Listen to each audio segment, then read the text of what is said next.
नमस्कार। जैसा कि आप सब लोग टीवी चैनलों पर देख रहे हैं कि महाराष्ट्र में 2 साधुओं की निर्मम हत्या कर दी गई और एक उनके ड्राइवर की भी। दोस्तों, कुछ दिन पहले मैंने सुना था कि हिंदुस्तान में कुछ लोगों को रहते हुए डर लगने लगा है, लेकिन मुझे आज लग रहा है कि हिंदुस्तान में उन लोगों को नहीं बल्कि हमें रहते हुए यहाँ डर लगने लगा है। हमारे ही देश में हम ही लोगों को रहते हुए डर लगने लगा है, क्योंकि दोस्तों, साधुओं की हत्या, वो भी निर्मम हत्या की गई पुलिस के सामने, पुलिस के रहते हुए। जब साधु सुरक्षित नहीं है, वो साधु सुरक्षित नहीं है जिन साधुओं को समाज से ना कोई लालच होता है, ना उनको राजनीति से कोई लेना होता है, ना वो किसी को नुकसान पहुंचाते हैं, ना वो किसी का बुरा चाहते हैं। उन साधुओं की भी निर्मम हत्या कर दी गई, तो वो सुरक्षित नहीं है। तो दोस्तों, हम और आप कैसे सुरक्षित हैं?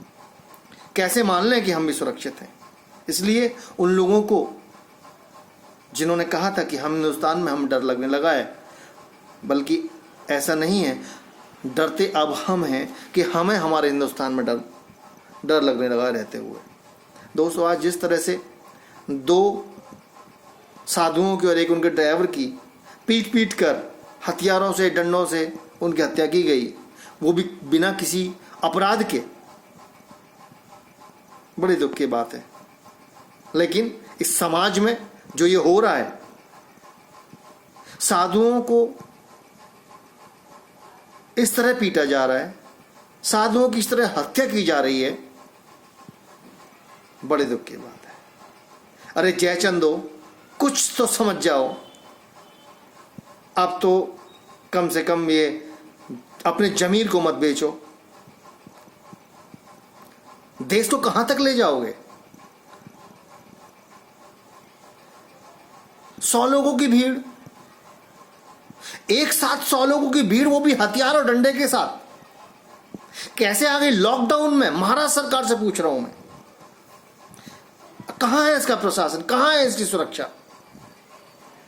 पुलिस वाले वहां पर हैं, पुलिस वाले नहीं बचा पा रहे, पुलिस वाले बल्कि भीड़ को सुपुर्द कर रहे हैं। साधुओं को भीड़ के सुपुर्द कर दिया, बजाय उनको बचाने के। साधु हाथ जोड़ के बचाने की विनती कर रहा है और उसको भीड़ में छोड़ दिया, और भीड़ ने उस पर प्रहार करना शुरू कर दिया। और जब तक वो साधु मर नहीं गए, उनकी हत्या नहीं कर दी, तब तक उन्होंने मारना नहीं छोड़ा। आखिर ये हमला करने वाले कौन थे? आखिर लोग कौन से थे? क्या इन्हें शांति दूत कहूं? क्या ये समाज के दुश्मन नहीं है? मैं ये जानना चाह रहा हूं कि पुलिस ने क्यों उन्हें रोका, क्यों उन्हें पब्लिक और हथियारों के सुपुर्द किया, क्यों बचाया नहीं, क्यों उनकी जान नहीं बचाई समय रहते? क्या पुलिस का कोई कर्तव्य नहीं है? पुलिस के रहते हुए जान चली गई। इन लोगों का ये पता किया जाना चाहिए कि ये थे कौन।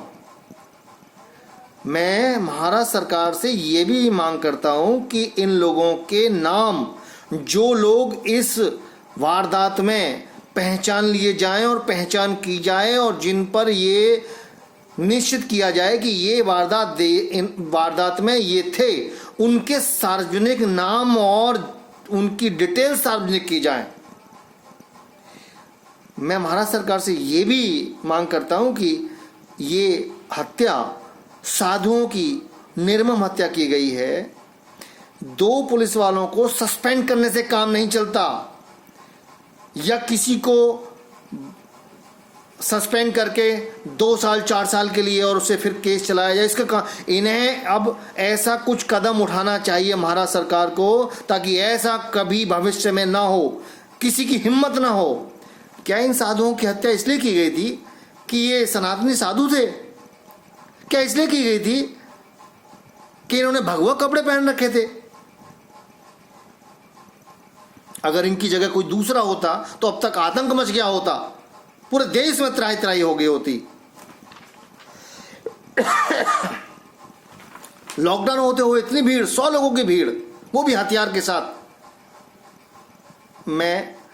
मुझे बड़े दुख के साथ ये कहना पड़ रहा है कि हमारी सरकारें और हमारे राजनेता बिल्कुल निष्क्रिय हो गए हैं।